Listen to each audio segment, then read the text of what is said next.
అన్ని నామముల కంటే పై నామము. అందుకే వాక్య భాగం పేతురు కొంతమంది సువార్త చేస్తూ అంటాడు, ఓ యూదులారా, ఓ శాస్త్రులారా, ఓ ప్రజలారా, ఇశ్రాయేలు యూదులారా, ఇశ్రాయేలు ప్రజలారా,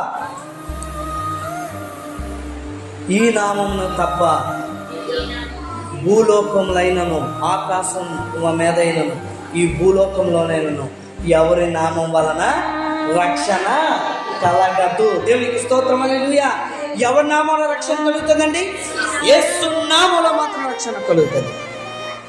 అందుకే మనం కొన్నిసార్లు సేవకులు మన దగ్గరలో లేకపోవచ్చు, మనకు వ్యాధి రావచ్చు, బాధ రావచ్చు, రోగం రావచ్చు, ఏమేమి రావచ్చు, ఏమైనా ఇబ్బంది రావచ్చు. మనం ఏం చేయాలట? యేసు నామమున ప్రార్థన చేయాలి. యేసు నామమున అపవాదిని గద్దించాలి. దేవునికి స్తోత్రం, హల్లెలూయా.